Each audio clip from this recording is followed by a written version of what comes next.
What's up, guys? Welcome to our NBA Top 50 video where we go through our lists of the top 50 players in the NBA. We're going to debate them. However, if you want analytical breakdowns on each of these players, we encourage you to go watch our top 10 per position. Those are all out now, so go check those out where we break down each player. This one's going to be, we're going to debate who they're ahead of, who they're behind, really just their placing on the list. So analytical stuff, go check out our other videos. This one's just going to be debate on placement here.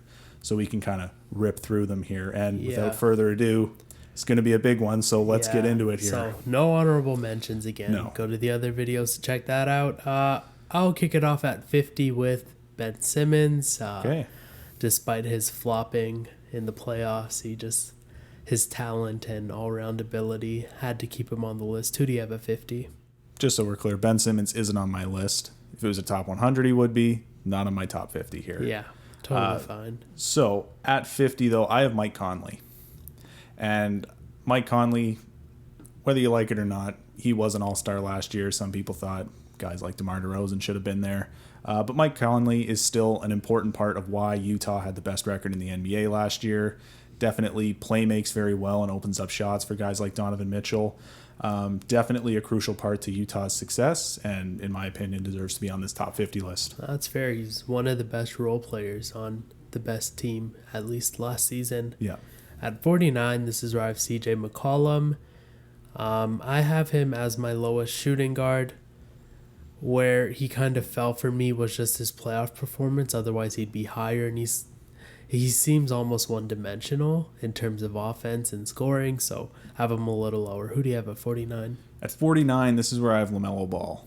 And I got to give respect to LaMelo Ball in terms of getting Rookie of the Year. And he, again, like Mike Conley, he's really opened up a lot of shots for guys like Terry Rozier, who I thought had a great season this year.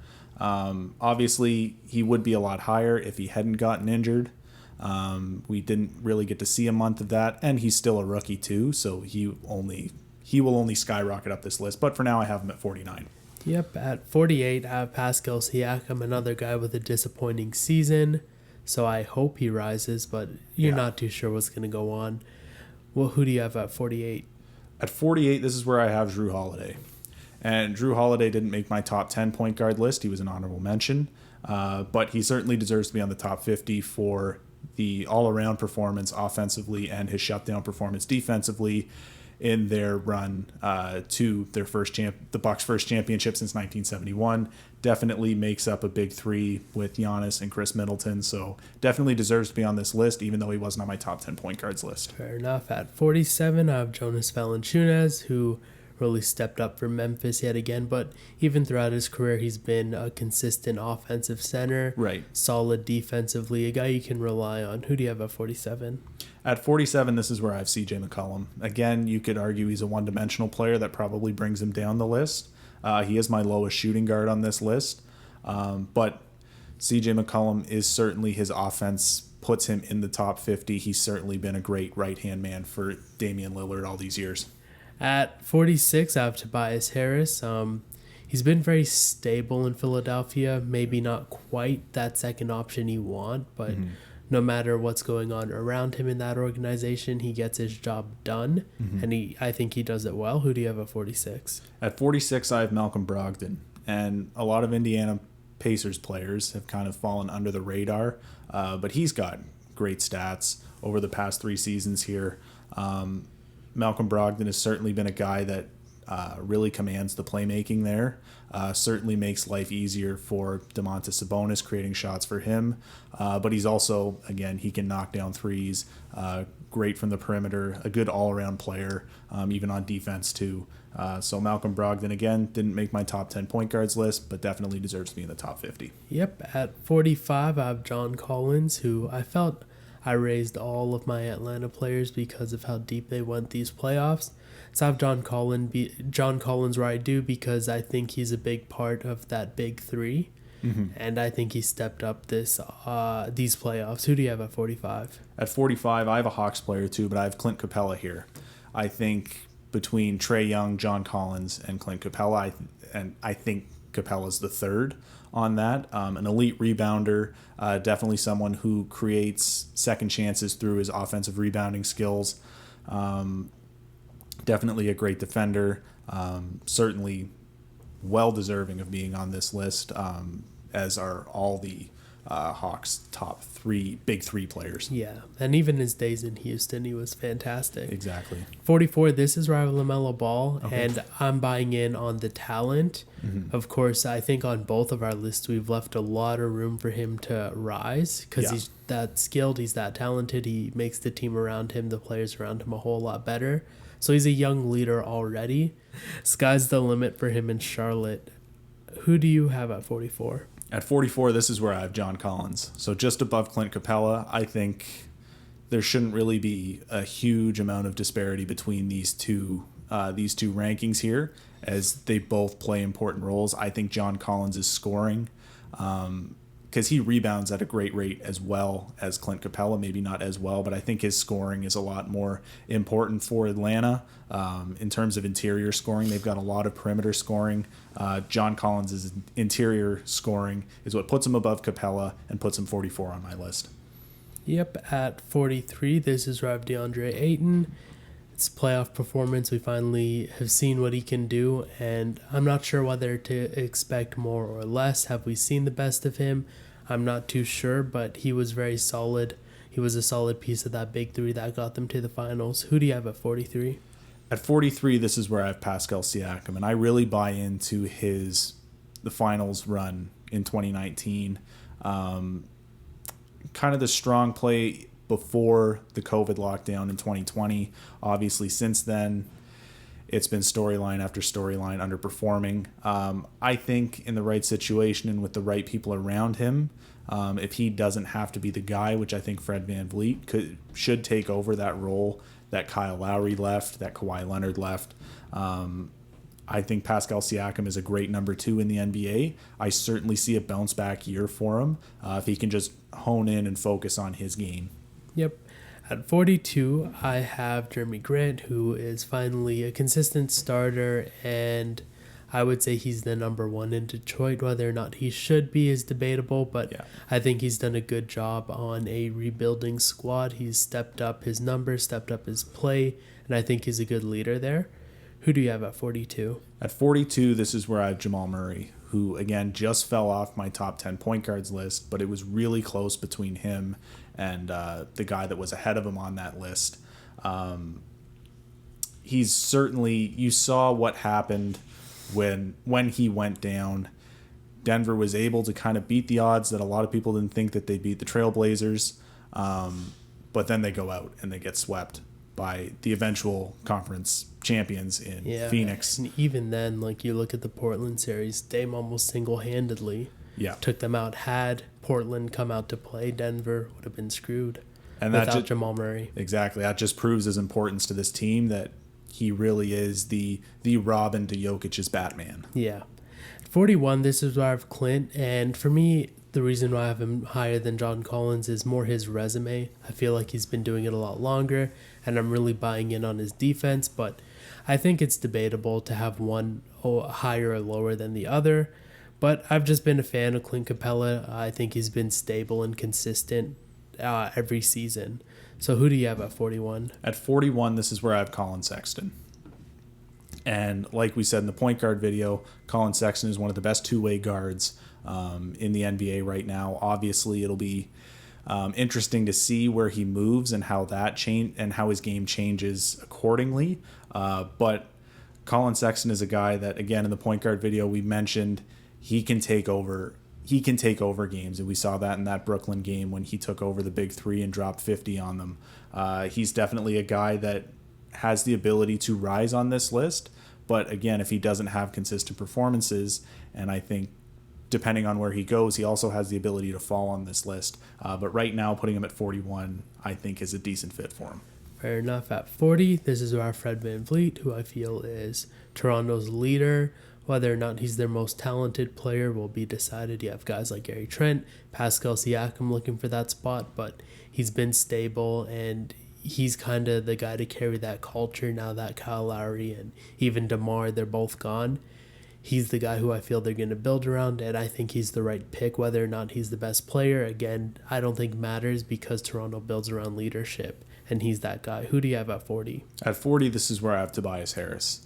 And again, throughout the playoffs, when there were struggles from Simmons and there were even struggles from Embiid to score some nights, and really just that entire Sixers lineup, they really had to lean on Tobias Harris to sometimes be the number 2 to Embiid and sometimes even be the number 1 in certain situations down the stretch. And he really proved that he could do that, very consistent on both ends of the ball. He plays, for such a big guy, he can also step outside and play on the perimeter. He's got a good jumper. Definitely a good all-around power forward, and that's why I have him at 40. And had it not been for him, they probably wouldn't have been in the playoffs when Embiid went down especially. Exactly. 39, this is Rob Jamal Murray for all the reasons he mentions. I won't get too much into it. Who do you have at 39? At 39, I have Julius Randle. And again, he's a guy that if he has a season, he was a dark horse for the MVP, really the heart and soul of the Knicks to finish 4th place this year. I think if he has another season, he can definitely skyrocket up here. But I'm definitely going to buy into the fact that if it wasn't for this season, he wouldn't have been on the top 50 list. But I'm also not going to completely buy in because the Knicks are... It's a safe spot to have him. Yeah, you never know what you're going to get out of the Knicks, and you never know what you're going to get out of Julius Randle. Totally fair. At 38, I have Drew Holiday, and the reason I have him so much higher is simply because until Drew Holiday, there wasn't an answer for Devin Booker and Chris Paul. Exactly. And without him, I don't think Milwaukee wins the championship. So that brings him up. But throughout his career, he's been stable, one of the best on defense, and he can score. Great two-way player. He can set people up. So he would have been lower had it not been for the finals performance, but that just boosted him way up for me. Who do you have at 38? At 38, this is where my run of power forwards continues here. Draymond Green. And Draymond Green is a guy that doesn't necessarily get mentioned all that much when you consider the best of the best in the NBA, but he quietly goes about his business. He may not do it on the score sheet, but like we've said before, Draymond Green is one of those guys that could get a triple-double every night, and it's not with points. It's one of those things that he's now the primary playmaker for the Golden State Warriors, which really elevated Stephen Curry's game back up to an MVP caliber season. He really makes that Warriors team better on offense and on defense too. He's a world-class defender. Yep. At 37, I have Brandon Ingram, and I think before Zion, he was obviously their first option, but he's really broken out since coming to New Orleans, and he's been, even with Zion, sometimes he's their best scorer. I think you can call him a light version of Kevin Durant. He's so talented, he's so swift, he's so skilled, he's fast. He can do things on the court a lot of players can't offensively, and he'll continue to develop and hopefully go up this list. Who do you have at 37? At 37, this is where I have Deandre Ayton, and I buy into Ayton's playoff performance. Up until Game 3 of the Finals, there was very few answers down low for DeAndre. Strength, yeah. Exactly. Very strong guy. And again, he has the ability to skyrocket up this board. If he can get out of his own head in situations, as it's really a mental game with him. There's certain situations where you can tell he's overthinking plays on offense and on defense, and that allows him to get beat or to get stopped, which we saw when he had to play the likes of Brook Lopez and Giannis guarding him at certain times in the finals. But when he comes into his own, he's going to be a force. Exactly. At 36, I have Gordon Hayward, and I'm buying into his talent. I'm not sure that you'll have him on your list, No, mostly because of injuries. That's why he's off. But talent-wise, I think he's one of the best, and you saw how much Charlotte missed him despite having Terry Rozier and obviously LaMelo step up. Yeah. They need him, and he's a guy that makes any team he's on better.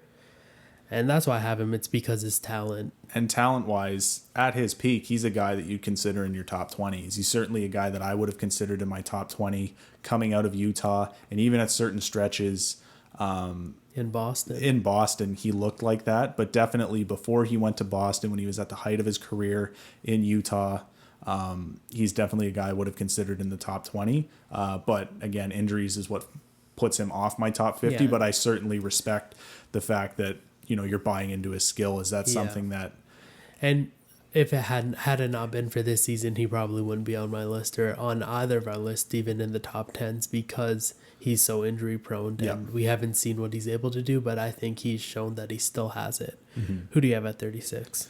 At 36, this is where I have Fred VanVleet, as I think Fred VanVleet, I think that he is going to step up based on what we've seen so far. The backcourt is his now. Again, certainly a guy that he takes a lot of shots. That can sometimes be his own demise, but he also makes a lot of shots too.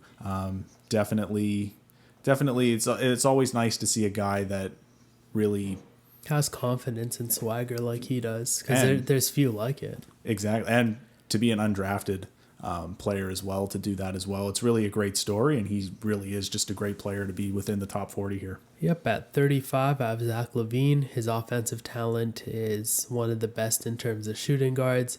Where he falls is mainly defense and team play. It doesn't seem like he can utilize or be utilized by the guys around him. Sometimes he just looks like a one-man show, and that's where he falls. But talent-wise, it's hard to match what he does on the court. He's so strong, he's shifty, he's fast, and he can shoot. Yep. Who do you have at 35? At 35, this is where I have Brandon Ingram. And he's a guy that I think Zion has kind of outshone him in a way. But Brandon Ingram is a guy that before Zion got there, he was a huge piece of New Orleans' success. And he still is, a great number 2 option there. Certainly a dark horse for All-Star every year. Definitely a great offensive player.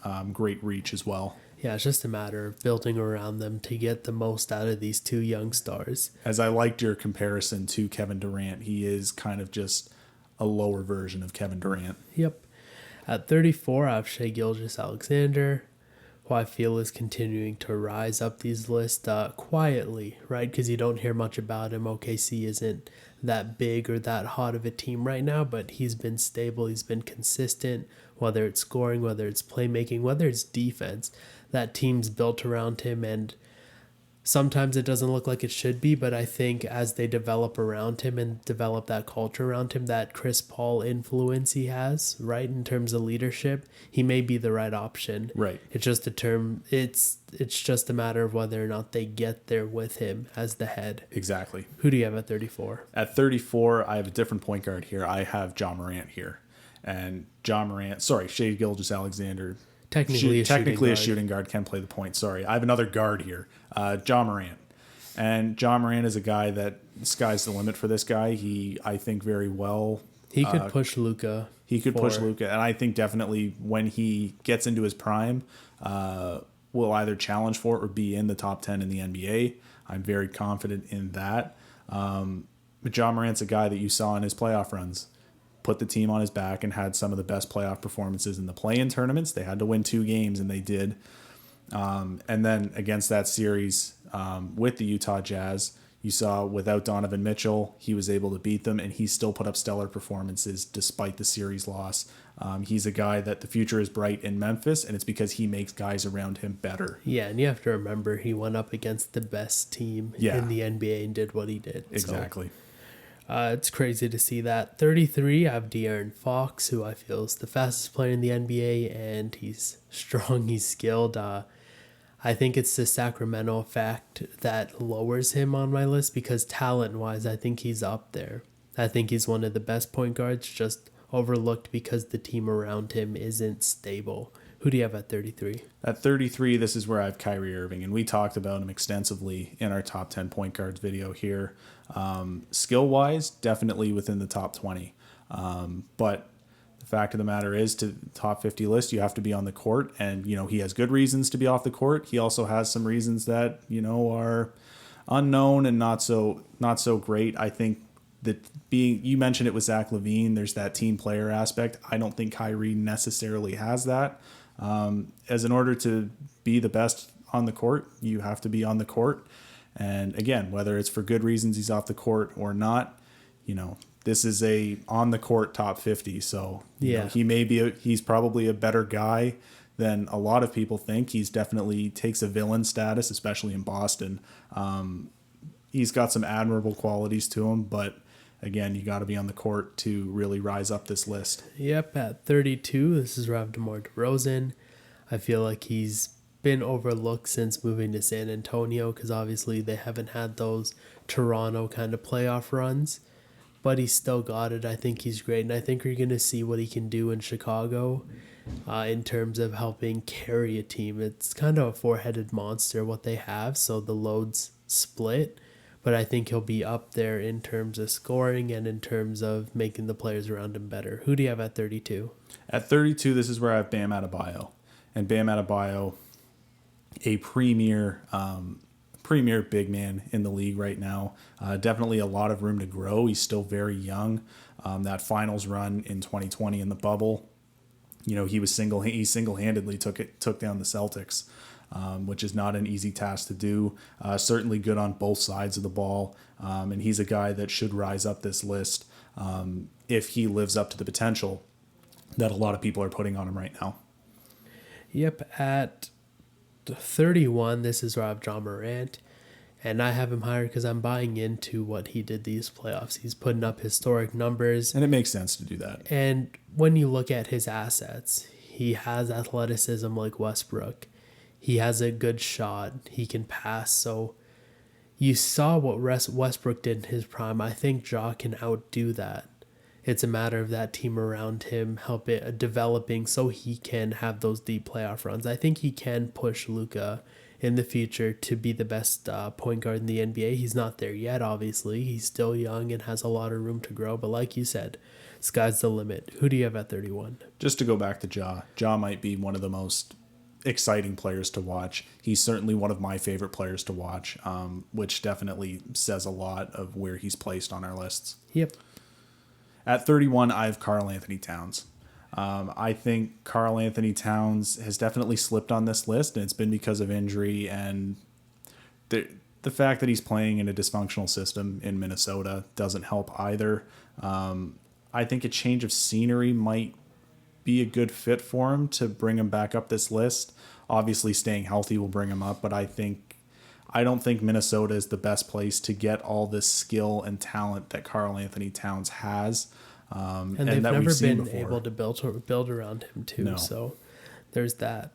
At 30, I have Chris Middleton, another guy, another Buck who rose my list. I think in the first two rounds especially, he was so important, they probably wouldn't have advanced, right? Especially past Brooklyn without his scoring. For him to rise, I think it's just got to be consistency, right, in terms of scoring. So this is where I have Chris Middleton for now. It's an interesting placement for him. You have him a lot higher? I do have him a fair bit higher, but we'll get to that, and I'll get to that later. All right, so who do you have at 30? At 30, I have De'Aaron Fox.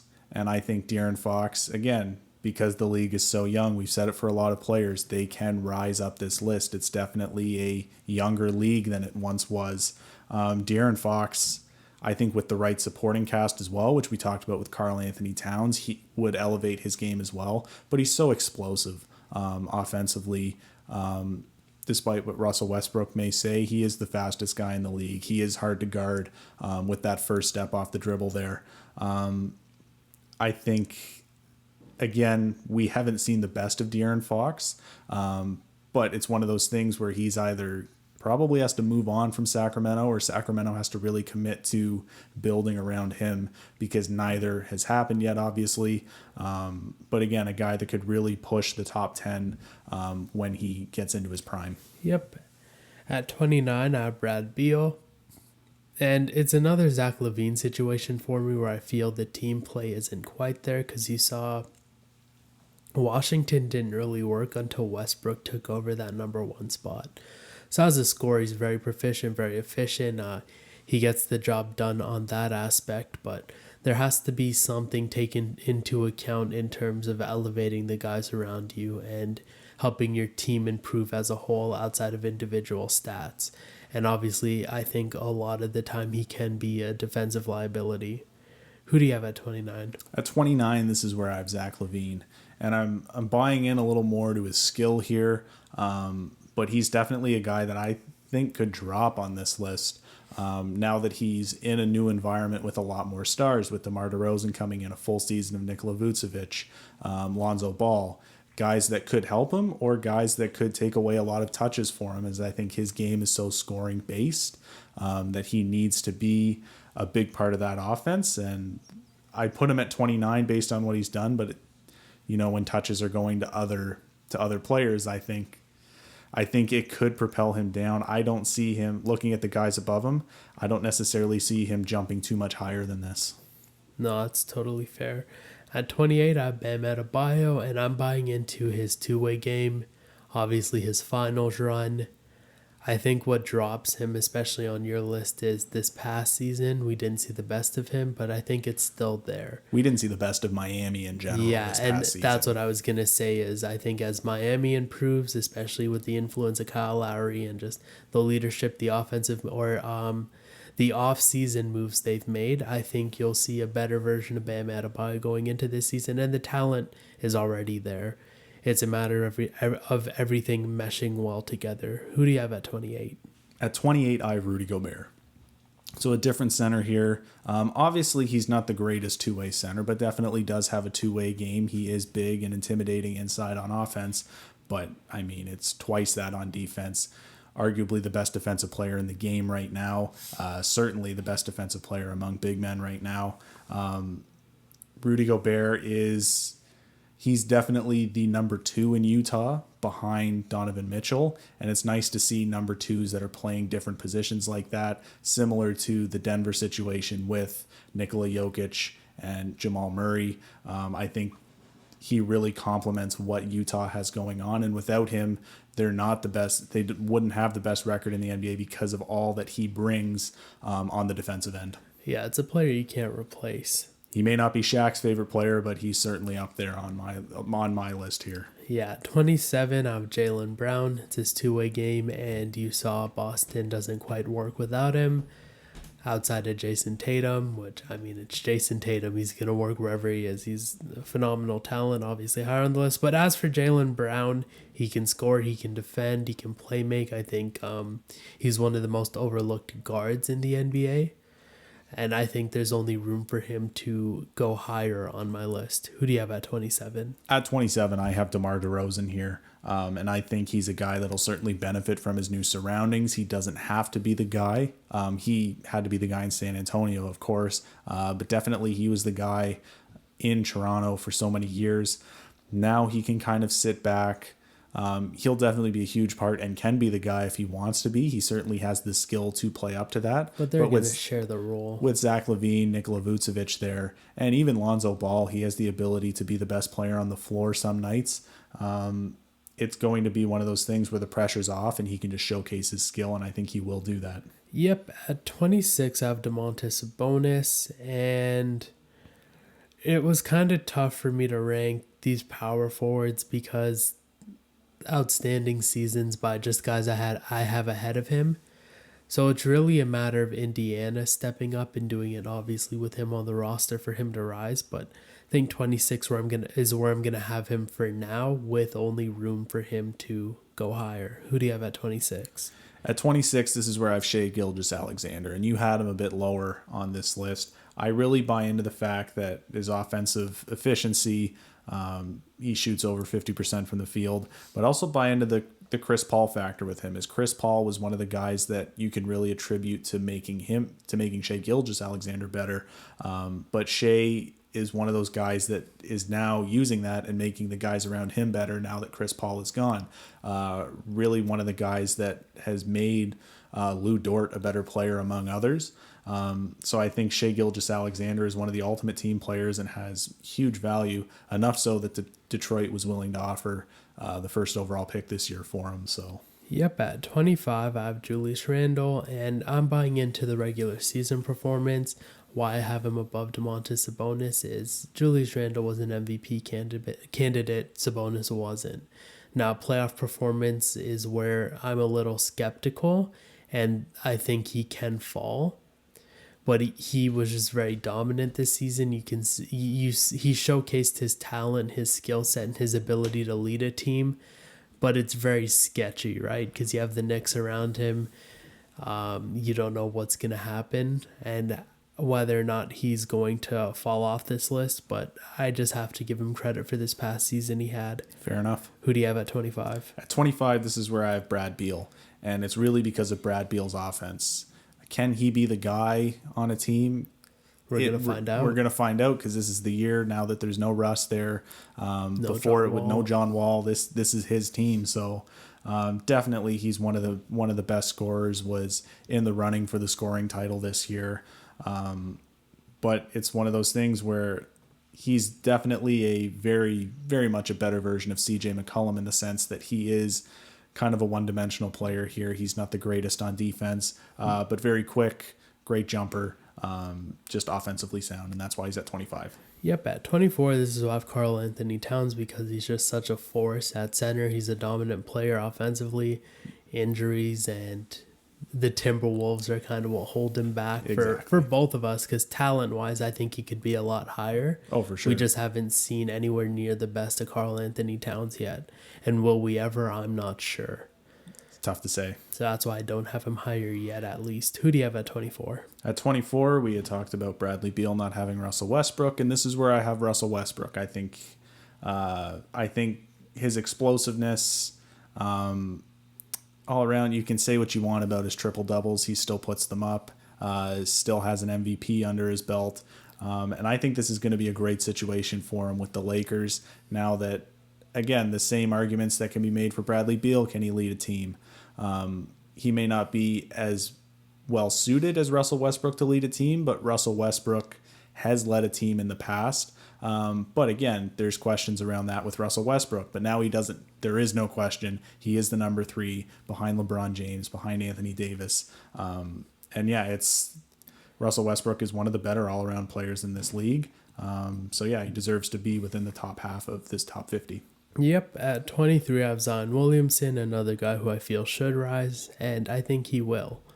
Right now, why I have him at 23 is a team with as many assets as New Orleans has.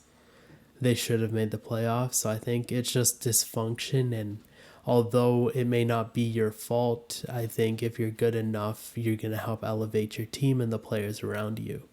So that's where he's a little lower, but talent-wise, strength-wise, I think he's a smaller version of Shaq. He's just so dominant, you can't really stop him. He's so strong.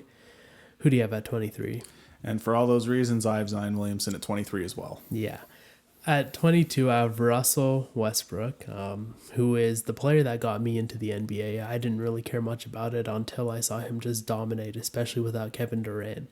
And since you've seen glimpses of that, he still has it, putting up insane numbers. And say what you will about stat padding, it brings wins, right? When you see he doesn't score at those efficient and those high numbers, his teams don't win, right? And another credit to him is his ability to take over when it wasn't working with Brad Beal as a starter. Like he was the team player there. He stepped back. He's like, okay, this is Beal's team.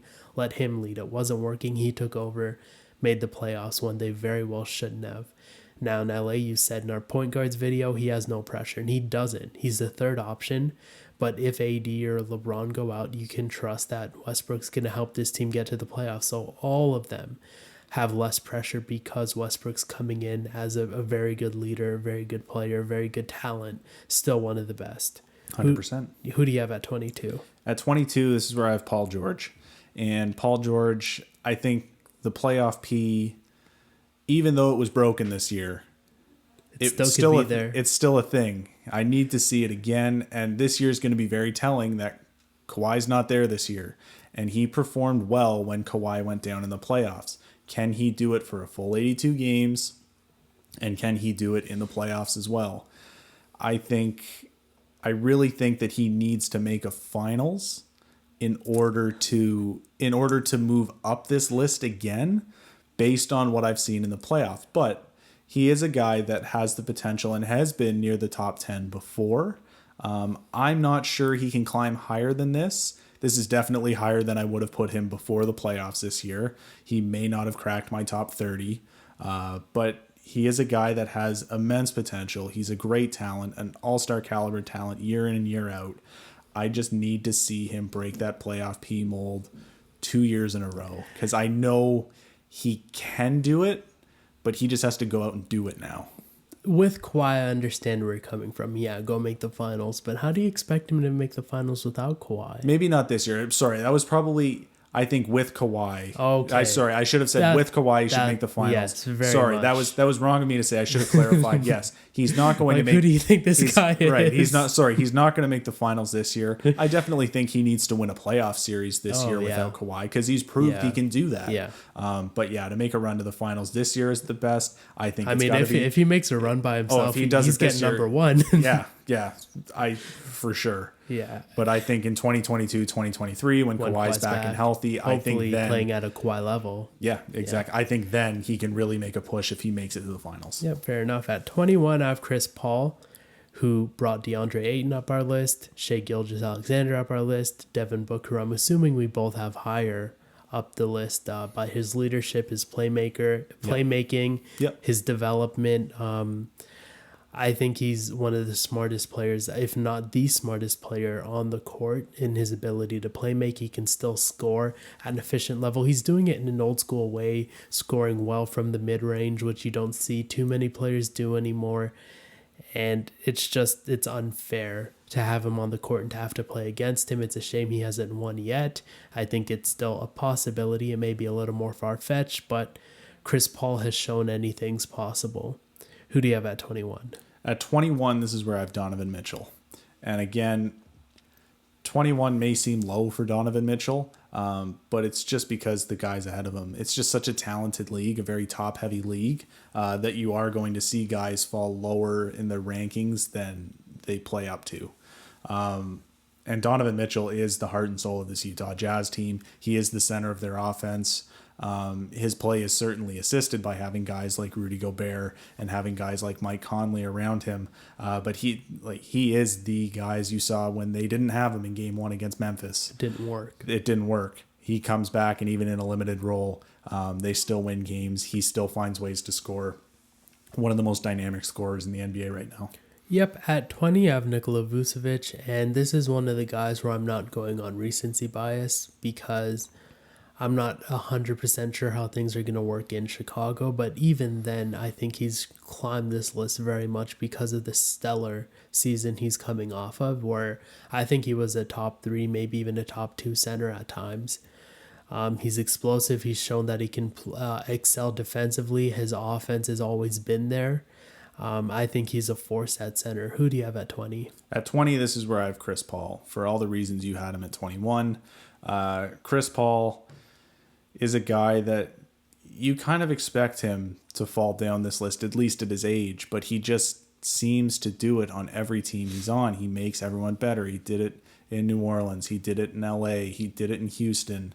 He did it in Oklahoma City, and now he's doing it in Phoenix. Again, you understand the other areas, but OKC and doing it again in Phoenix, it's just, again, it's not fair. It's not fair.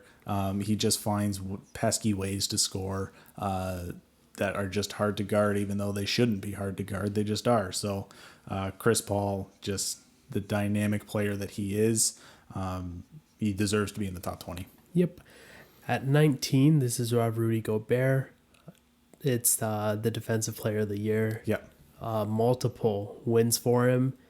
Utah doesn't work without him the same way they don't work without Donovan Mitchell.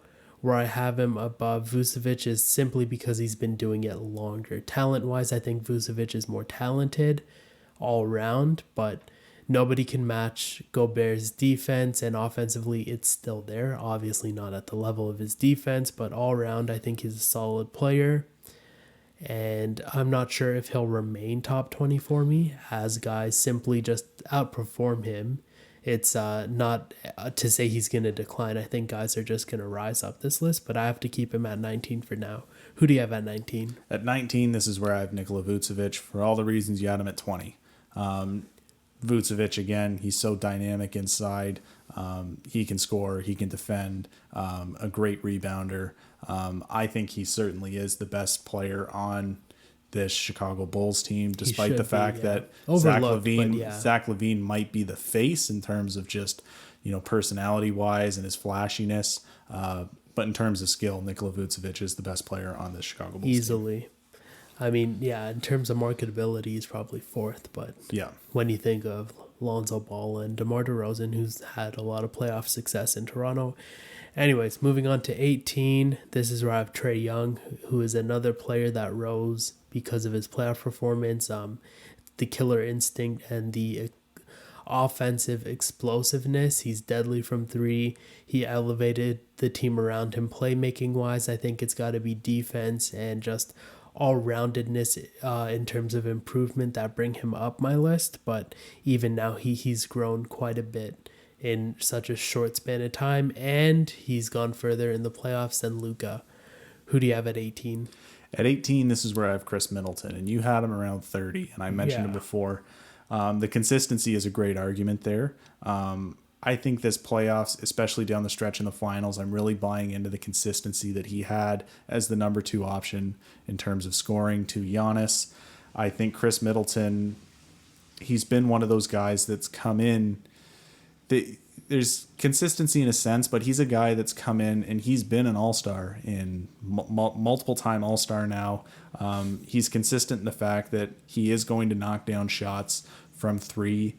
There are certain areas of his game that you'd want to be more consistent, but I think Chris Middleton has certainly done enough with the finals win this year. As there were some nights when he kind of had to go out and be the best player on the floor, as I think to game 1 of that opening series in Miami, where he kind of put the team on his back. And he's really taken the scoring load off of Giannis as well. So that's why I think he deserves to be in the top 20, but I do understand your points on why he is lower. You'd like to see it a little more consistently than you do now. Yeah, now we may not keep this, but Chris Middleton for you, I have him between Jimmy Butler and DeMar DeRozan. Who do you have him between in terms of small forwards? Between small forwards. Because he's at the 5 spot for me. Yeah, he's also at the 5 spot for me. Oh, so we just had a bigger gap. Just a bigger gap of other positions. Okay, fair enough. At 17, this is Rob Donovan Mitchell for all the reasons you mentioned, why I have him a little higher than you do in comparison to the players you have above him. I just think he's very explosive, and there's very few that can do what he does in terms of a two-way game now. Obviously, there's a lot of a playmaking role taken off of his plate because of Mike Conley. So we're not sure what to expect in that aspect, but he doesn't have to do it. But what he does well in terms of scoring and defense.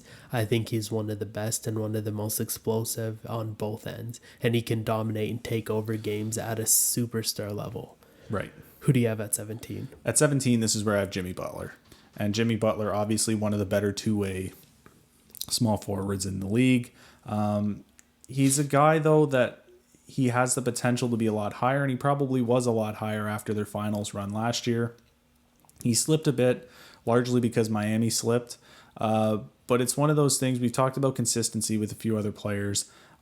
Jimmy Butler is a guy that can go really cold for certain stretches of the game. And you've seen him for me, sometimes even the first 3 quarters, and then he shows up in the fourth. He doesn't necessarily have the consistent 48 minutes that some players have, and that's probably why he falls a little lower on my list.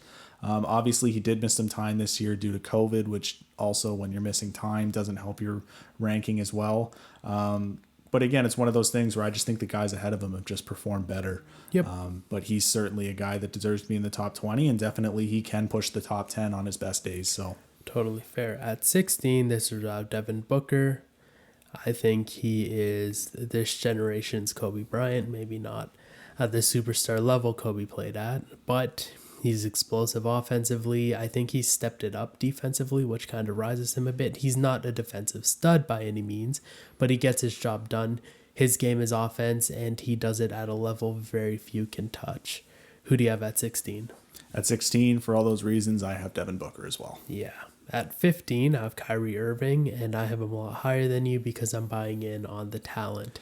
And yeah, like I said before, he is a top 20 guy. In this case, for you, he's a top 15 guy based on skill, and that's totally acceptable. My argument is just he's not on the court a lot. Yeah, so. And you have to be healthy to help your team. So Yeah. in a help your team kind of aspect, that's totally fair to have him lower. But I don't think there's anybody that can do what Kyrie does, at least in terms of ball handling. I think he's the best we've ever seen. Yep. And offensively, I think he's good in every area, whether it's shooting, whether it's playmaking, whether it's scoring from anywhere on the court. I think he does it all. Defensively, obviously, he could be better. And as a team player, as a player that develops and helps the players around him, I think he could be stronger. And again, he has to be on the court. Who do you have at 15? At 15, this is where I have Domantas Sabonis. And Sabonis was a lot lower for you, which I understand. Mostly was a team thing. Yeah. The one thing that I don't agree with what you said was that Julius Randle was up for MVP and Domantas Sabonis wasn't. And that's a thing that, it was proven. A lot of analysts. There were more eyes on Randle. There were more eyes on Randle, and it's just because he plays in New York. He plays in one of the biggest sports markets. And you weren't wrong in saying that there was more consideration for Randle as MVP than Sabonis. I don't agree with the fact that that was the case. Yeah. I think you look at it, the Knicks were 4 or 5. The Knicks were 4th. Indiana was 9th, I think. They were a play-in team. Yeah. And I think that's just what comes with playing in Indiana. It's a smaller market. But Domantas Sabonis is critically, I think he's criminally. He's criminally. Underrated. That's the word I was looking for. Not critically. He's criminally underrated. He does a lot of stuff that Nikola Jokic does. He's got good vision. He's very skilled. Very light on his feet for a big man. But he also can just dominate you in the post like a big man too. So it's one of those things that he's may not be considered for MVP, but he should be. I found it almost insulting to him that he had to be a replacement player for the All-Star game because he had the numbers at that point to be an automatic All-Star. Yeah. And playing in Indiana, it's not the Reggie Miller days anymore. It doesn't, it's not flashy. Yeah. So Sabonis isn't really a flashy player. And that's where you'll see more eyes on players like Randle who score in such a nice way. But where I have Randle above him is we didn't expect to see this season from him or New York, whereas Indiana is arguably disappointing this past season. Or at least they're around where they should have been, which is at the 9th spot, whereas Randle took this team from out of the playoffs to comfortably in. And you see, I agree with that point, but that's also where I have Randle lower than him. And it's because, Randle and the Knicks did it this year, whereas, you didn't expect that. Whereas even though Indiana the expectations were a little lower, Domantas Sabonis has come out and done it more consistently season after season, whereas this is the first year we're seeing Julius Randle like this. Yep. That's why I have him higher. And like I said, he could very much... For sure. Plummet off my list. For sure. And I wouldn't be surprised if he does. I'm just giving him props for this past season, which I felt was very dominant. It's deserving, yeah. Anyways, at 14, I have Paul George. For all the reasons you mentioned, why I have him higher is because we're seeing that Indiana Paul George again. Yep. And you saw it in the playoffs. He single-handedly took out Denver. Which it's Denver. You took out Jokic. Yes, they're missing Jamal Murray, but you took out MPJ. I think it's a stellar performance, a stellar show he put on. It's consistency and injuries you have to watch for where he can fall. But talent-wise, I think he's where he needs to be. Again, we're going to see whether or not he can lead a team this year. I don't think you should expect too much because although the Clippers are deep, they don't have much around him to help elevate his game, but a playoff team, I think they should be the way they're built. For him to rise, I think, like you said, it's got to be a championship with Kawhi. Anyways, who do you have at 14? At 14, this is where I have Trey Young. And Trey Young is a guy that, when we start to see some of these older players, especially older guards on this list, move towards the end of their career and decline, Trey Young is going to be one of those guys to take over that spot. One of the best scorers in the game right now. You really saw in this playoffs take Atlanta on an unpredicted run to the conference finals, two wins away from making the NBA finals. And there were certain times in that series where I thought they were going to do it. But Trey Young has been, as I look at, some people may argue that Jimmy Butler's a better player. He's the one guy that I look at when you compare guys lower on this list, like Jimmy Butler, like Chris Middleton. Trey Young's not going to have stretches of games where he's not going to score. He may have the odd game here or there, but so does every player. But Trey Young is one of those guys that it's going to be go, go, go whenever he's on the floor. Been consistent. He's quietly been consistent, and he's got that deadly range that guys like Steph and Dame have as well. And I think as Atlanta gets better and as Atlanta pushes their way towards the top of the Eastern Conference, he's going to rise up this list as well. And he's another guy. We mentioned Ja, we mentioned Luka, but Dame and Steph weren't Dame and Steph at this age. No. In terms of Trae Young, right? So you're seeing a guy who carried his team to the conference finals. How old was Dame when he did that, right? Like he would have been in his late 20s. As for Trae, I think the sky's the limit as well. You can't take him out of that conversation because he's so talented. He's so explosive. 100%. Anyways, at 13, I have Jimmy Butler, who, like you said, is one of the best, if not the best, two-way small forwards. Where he falls is just Miami, right? This past season, a lot of Miami players fell because it just didn't click. But I don't think that's entirely his fault. Offensively, he's there again. Defensively, he's there. What you want to see is, again, Miami click as a whole. And some consistency. Anyways, who do you have at 13? At 13, this is where I have Anthony Davis. And he's a guy that on the best of times can be a top 5 player. Certainly a guy that could win MVP and is in the MVP conversation. The reason I have him lower in this case is just the fact it's been something that's plagued him his entire career. It's been injuries. It's the fact that, when you have Charles Barkley calling you street clothes Davis, it doesn't look great, as I think what definitely... And it's fair to say something like that. So yeah, I think what definitely keeps him up on this list is that 2020 finals run, because he was dominant and some nights was the best player on the floor. But, as good as that run was, the 2021 run wasn't really a run because they didn't get past the Suns and he barely played. And it's been something that's happened to him multiple times in his career. I don't think he's going to be completely healthy next year either. That's just my prediction. And as he gets older, I think the injuries will start to build up, and that's why he falls out of the top 10 for me. As there's everyone that's above him in the top 10 has just played more consistently and have over their career and haven't necessarily faced the sheer amount of injuries that Anthony Davis does. But again, he has the skill to certainly be a top 5 talent in this league. Yep, and for all those reasons, that's why I have him at 12. I just want to highlight your point that he would be pushing, if not in the top 5 talent-wise. 100%. It's just injuries. They seem to plague him. I'm glad to see him get a ring because a player of his talent deserves one, but... Oh, he definitely deserves a ring. He got to be on the court. Yeah. And if he can be on the court, I think he'll have a lot of accolades come his way. Who do you have at 12?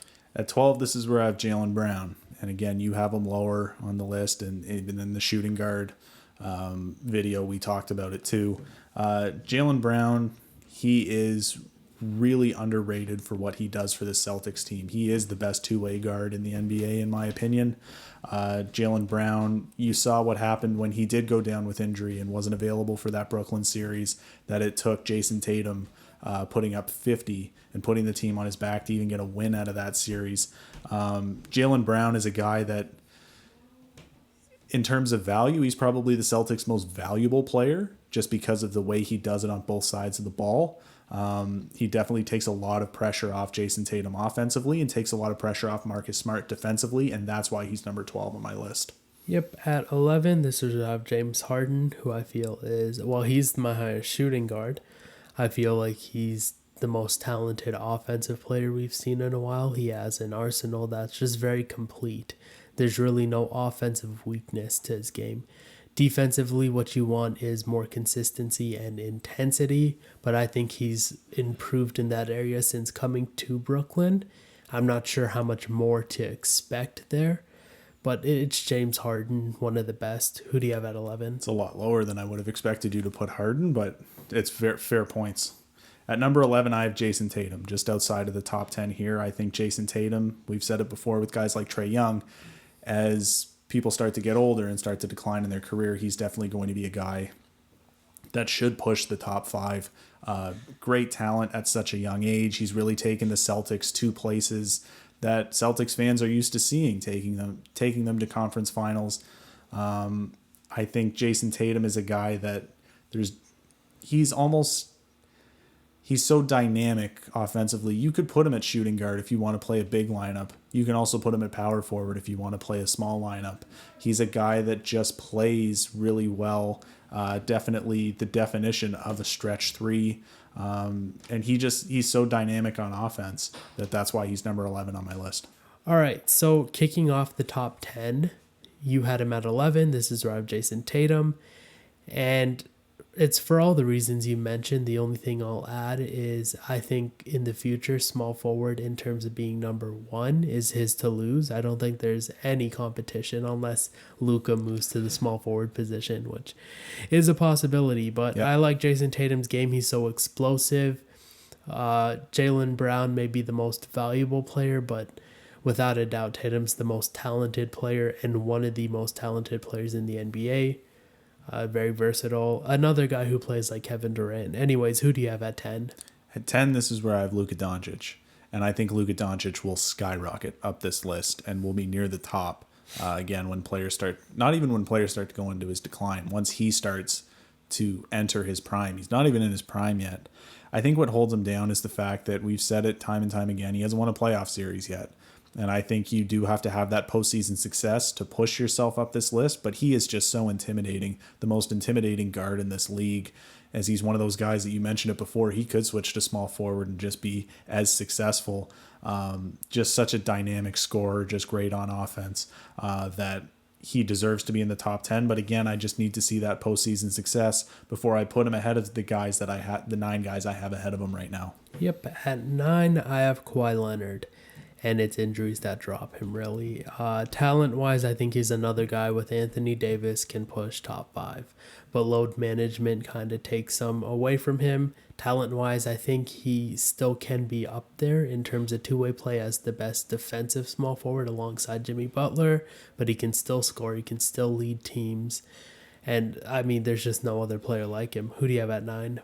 And for those reasons and the fact he's got multiple rings is why I had to put Kawhi Leonard at 9 as well. Defensive Player of the Year. Finals MVP on a team with Tim Duncan, Manu Ginobili, and Tony Parker. And then Finals MVP by leading a team that probably shouldn't have gotten there. Now, of course, there were the injuries to Golden State, but he still did it. He still did it, and a ring's a ring. And I mean, even then, you look at that run, he took out a stacked Giannis and Milwaukee Bucks. He took out the team that should have won in Philadelphia with Joel Embiid, Tobias Harris, Jimmy Butler, a solid Ben Simmons, JJ Redick. That was before playoff Simmons.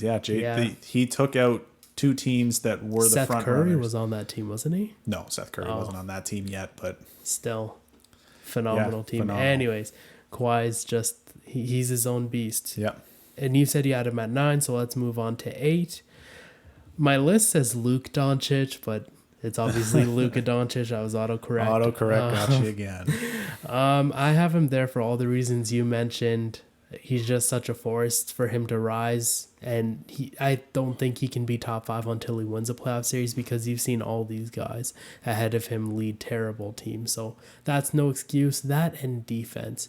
Want to see some defense out of him and maybe some more efficiency in terms of shooting. And now I'm just nitpicking because he's so young, and as great as he is, there is room.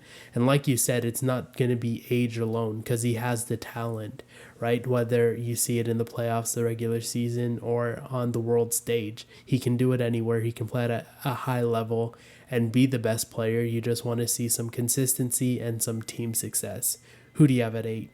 At 8, this is where I have LeBron James. Okay. And LeBron James, he may be the greatest player of all time, but I think we can both agree he definitely is in the back end of his career. He's definitely, last year, kind of showed a decline, and injuries kind of did it for him. He still is one of those guys that, again, by no means does putting him at 8 mean he's not as dominant as he once was. Is he still a guy that he's a top 3 pick of guys that you'd want. If you want to win a title, you pick LeBron. He's won a lot. I just think I think this is going to be something, we said it with Anthony Davis. This is probably something that we need to get used to, the fact that LeBron's probably going to have to go under some load management here in order to stay healthy. And again, as LeBron ages and guys like Luka Doncic come in and they're so explosive, and, it's one of those things that I think LeBron, I could very well, he could, of course, he's LeBron. He could definitely rise up this list with an MVP caliber season, which we know he's capable of doing. But he could also fall down this list just as, age catches up to him. Yeah. I just look at the guys ahead of him, and they've just had, especially last season, just had better seasons than LeBron. And it's really injuries that just put him at 8 for me. That's fair. At 7, this is Rav Nicola Yokic. I know this is going to be lower than where you have him. For me, it's the fact that the guys I have above him, I feel, are a little more dominant despite the MVP season. I mean, this year, Nikola Jokic in the regular season was the best player in the NBA, but it was the playoffs, right? I don't think there's an excuse this year or the year before for him to have been taken out. What really hits him is the fact that Paul George and the Clippers took out the Denver Nuggets led by Nikola Jokic. But talent-wise, the Arsenal, it's unmatched at center. No one's ever going to play make at a level he does as a big. He can still score at a good level. It's defense and playoff success I want to see for him to rise up my list. Who do you have at 7? At 7, this is where I have Damian Lillard. Okay. And Damian Lillard is so dynamic on offense, so explosive, has ridiculous range. Dame is one of those guys that he should have more accolades than he does, than that one conference finals and, that the bubble MVP. He definitely should have more. He, again, is one of those guys that gets overlooked a lot, and it's mainly because he's playing in Portland. But he is just a phenomenal talent. Huge reason why Portland is where they are today. And yeah, like he's a guy that I wanted to put him higher on this list. I just couldn't. I couldn't find a better spot than 7. So at 6, this is Rob Joel Embiid, and for me, it's the defense as to why I have him above Nikola Jokic. I think his defense makes up for where Nikola Jokic is a better playmaker, but Joel Embiid is the better scorer. What I like about Joel Embiid and where I can understand people having him lower is just playoff success, especially this past season. You would have wanted to see more out of him, but I don't think any of the issues in Philadelphia are because of him. I think it's a team thing, but I think him being the number 1 option, I think they can thrive if they can find the pieces to help support him. Mm-hmm. But even without, I think he's done a great job as the number 1 in Philadelphia. Who do you have at 6? For those reasons, I have Joel Embiid at 6 as well. Now, obviously, I haven't mentioned Nikola Jokic, and if you watch our centers video, Nikola Jokic is higher than Embiid for me. As Embiid is one of those guys that can compete for an MVP every year. Doesn't have that MVP, though. That's what Jokic has. Doesn't have that conference finals appearance. That's what Jokic has. Embiid is a guy that, I think injuries is what keeps him out of the top 5. Definitely a guy that could be in the top 5. But again, this is such a skilled league that, where someone is placed, the number doesn't represent where they are. It's the guys that are ahead of them and behind them. So that's where I have Joel Embiid. I think if he doesn't get injured so much, I think if he didn't get injured for as many games as he did this year, he may have had that MVP. Yeah. If he played at that same rate, and he would have been higher on that list, but he just got outperformed by a different center. So, and when you're talking top 5, I look at our top 9 because we have the same guys throughout our top 9. Yeah. Outside of James Harden, I think my top 9 are all top 5 players, if that makes sense. Okay. Right? It's just very deep, right? Yeah. I think Embiid, for me, Jokic, Leonard, and Doncic are all guys that play at a top 5 level that we know a top 5 to be. But again, it's just so deep and so skilled. I look down to my top 11 because I have Tatum at 11 and Doncic at 10. Yeah. I think all those guys are top 5 guys as well, but there's just 11 guys that can be in the top 5 for any team. So, yep, fair enough. Anyways, now we're in the top 5. At 5, this is where I have Damian Lillard. I have to have him over Jokic because he outdid him in the playoffs. Despite losing, he was the better player. Nobody can do what he did there. Not Embiid, maybe the guys ahead of him in terms of their resume and what they've accomplished, but he's the most clutch player, I think, in the history of the game, if not this generation. He doesn't put up those explosive numbers as often in the regular season. That's mainly he does enough to get into the playoffs, and come playoff time, I don't think there's any player better than him. It's the team support that lacks. And I think he could be higher if he is on a better and more stable, more rounded and complete team. But for what he's done single-handedly, despite the lack of accolades, talent-wise, I think he's easily top 5. Who do you have at 5? Before we move on, one thing I do want to say, it's definitely he's the most clutch player of this generation. I still think Kobe Bryant is the most clutch player of all time. As, again, if I had to put the ball in someone's hands from anyone in history for a last-second shot, it would be Kobe Bryant. Dame Lillard would probably be second on that list. But yeah, well, I said arguably. But arguably, yeah. Without a question, this generation. Without a question, this generation, for sure. Yeah. Anyways, who do you have at 5? At 5, this is where I have Steph Curry. Okay. And I have Steph Curry above Damian Lillard. You know, he went back to MVP numbers this year. He has 2 MVPs. He has 3 titles. Even though there was a little bit of a stretch there where Steph Curry wasn't the Steph Curry that we saw in 2015 and 2016. Steph Curry, I thought, got back to that, and I think that can be attributed to he had a good team around him, and I would have liked to have seen what he could have done and how much his game would have been better if Klay Thompson were there. Yeah. I think Steph Curry is the greatest three-point shooter of all time. Without a question. Without a question. Now, obviously, Golden State underperformed and didn't make the playoffs, as a lot of people thought that they would. They thought that they would dominate teams in the play-in. They lost to Ja and the Grizzlies. So, obviously, there was some underperforming as a team, but it wasn't on Steph Curry in this case. Similar arguments to what you made with Joel Embiid. The Warriors' issues have not been, and although it's really injury issues have been the problem. But in terms of team play, it's no fault to Draymond Green or Steph Curry. No. And that's why he's 5. Just he went back to MVP numbers this year, so that's why I have to have him at 5. Yeah, so for all those reasons, I have him at 4. So when it comes to Steph, you mentioned that the team around him was kind of solid, whatever. I would say they weren't necessarily good around him. The players were good around him, but I felt they played well enough around him. Because I don't think on a championship Golden State team, you want Steph to have to put up the numbers he did, right? Because one, that's going to tire him out. And it's just too much for any one player to handle.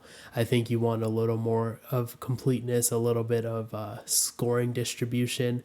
That's what Klay Thompson brings. But again, for all the reasons you mentioned, that's why I have him at 4. Who do you have at 4? At 4, this is where I have James Harden. And if it was James Harden with the Rockets, he's top 10. He's not top 5. James Harden with Brooklyn is a different James Harden. This is a James Harden that looks like he cares. This is a James Harden that is willing to go out and play defense, because James Harden isn't bad at defense. James Harden was just bad at choosing when he was going to play defense. And now that he is in Brooklyn, and now that he's a shooting guard, but he's running the offense there. He's the one carrying the ball up, which makes it better for Kyrie Irving to really utilize his shiftiness and to utilize his ball handling skills and scoring skills. And it really opens up the game that it doesn't take away from James Harden's offensive game. He can still put up 30 points a night easily, but it adds to his playmaking that he's going to put up more assists. He's going to put up more rebounds. He's going to be more focused on defense if he is the center of the playmaking aspect of that offense. Is obviously when you have Kyrie Irving and Kevin Durant, there isn't really a true center of the offense. There's certainly a player that you'd build the team around, but James Harden is definitely, he has pushed himself back up into that MVP conversation that he once had in Houston, and he's really in a better place than he was in Houston because he won that MVP without playing defense. And now that he is showing, well, that's because he was scoring like no other, really. Exactly. But he's showing competency on both sides of the ball. Yep. And that's why he's in the top 5 for me now. Mm-hmm. So top 3, I had to keep the respect on LeBron's name, mainly because of injuries. Now, if it continues, then he's going to fall for me like he did for you. But I don't believe he's declined yet because we haven't really seen it. Because, I'm blaming his poor performance on injuries. He was playing hurt this year. Mm-hmm. So before I drop him, I want to see how he performs going into this season. Because at the beginning of this past season, I think he was still LeBron. I think he was still the great player, the great top 5, top 3 player we've seen talent-wise. But once those injuries came in, once the load was too heavy on him because AD was out, I think that's where we started to see that decline. But again, I'm blaming it on injuries for now. I'm not sure where he'll be in the future, but like you said, if he's back, if he can come back strong, then he's gonna climb up your list. So I just don't want to drop him too yet because you're talking about a top 2 player of all time. It's respectable because he can guard multiple positions. He can play multiple positions. He can play anywhere from 1 to 5. And he's not going to be intimidated with guarding anyone from 1 to 5. So it's one of those things that he is so dynamic. He still is so intimidating.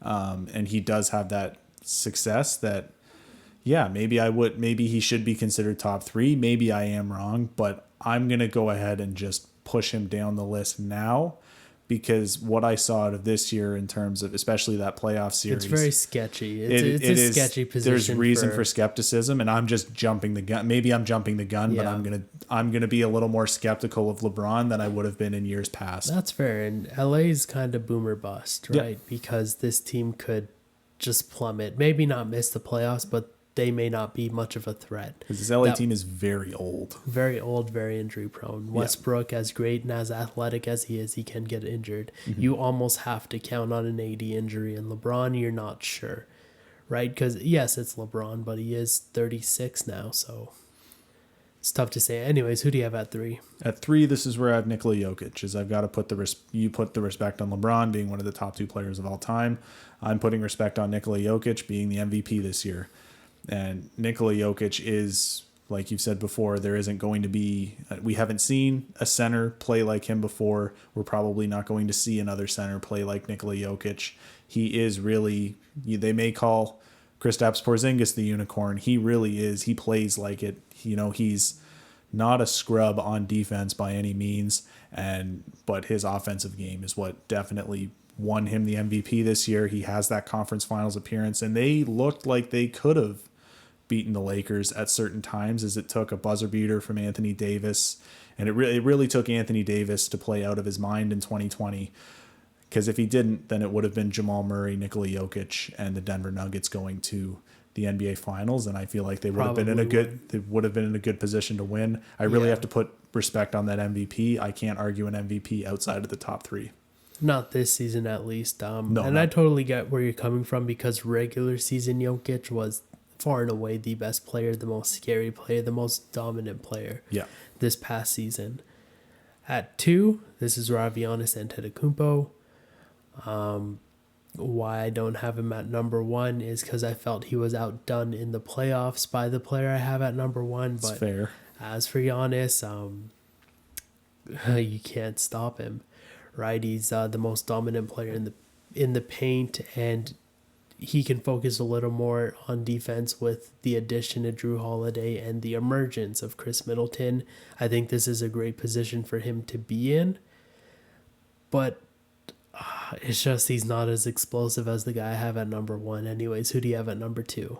At 2, this is where I have the guy that you have at number 1. I have Kevin Durant at 2, and Kevin Durant may have outplayed Giannis, but Giannis has the ring, and Giannis didn't win the ring and then not play as well as Kevin Durant did in that series. Giannis put the team on his back, and it's that Game 6 performance was one of the greatest performances I've ever seen in my years of watching basketball and just of all time. Giannis Antetokounmpo, I have him at 1. Let's just say it. I have him at 1. You have Kevin Durant at 1. Yeah. So let's just get that out of the way now. Giannis Antetokounmpo is just, I have to put him at 1 because he dominated his way to a ring. And Kevin Durant's big toe is, I've said it before, I've made the joke a lot of times, he's a big toe away from being number 1. At the end of the day, this is a league that is decided by rings. This is decided by accolades. And Giannis got the accolades this year, and Kevin Durant didn't. And I get it. Kevin Durant may be a more skilled player, but I even look at defensively. I think Giannis Antetokounmpo does what Kevin Durant does on offense, and then he does it that much better on defense. Yeah. Whereas Kevin Durant is obviously he's the most dynamic and probably the greatest scorer of all time. There's so many ways that Kevin Durant can beat you. He can explode by you off the dribble. He can play a mid-range game.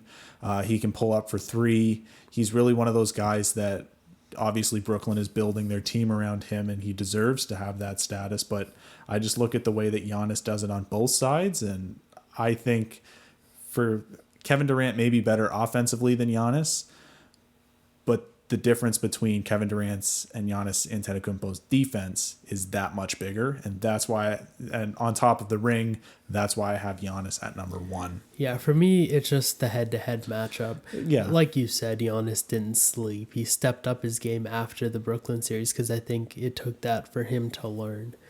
But it's just Kevin Durant. It's hard for me not to pick him because of how he kind of did to Milwaukee what Dame did to Denver, where he just put that team on his back. Yes, he didn't get the win, but he came so close. Yeah. And he was easily the best player on the court throughout that series. So when they go head to head, that's where I'm leaning towards Durant.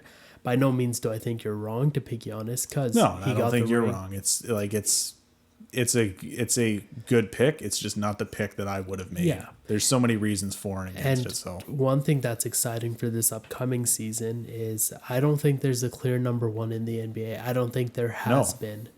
So you can have these debates. It's not like hockey where you're going to pick Connor McDavid at 1. Yeah. Most lists are going to pick him. I think it's wide open. You could argue Durant. You can argue Giannis. I think LeBron's still there. Jokic most certainly is there. And even at times Steph, right? It's wide open. Doncic is looking to take this league by storm. Doncic and Tatum are those types of guys that with more playoff success, they can also jump into that conversation as well. It's a very deep and top-heavy league right now. Yep. So with that, that's going to do it for our NBA Top 50 video. Thanks for watching, guys. If you like the video, give it a like down below. Subscribe so you don't miss any of our other uploads. Comment down below what you think of our lists, and did we miss anyone? What do you think of our takes? Let us know down below in the comments. And with that, we will see you in the next video. Peace.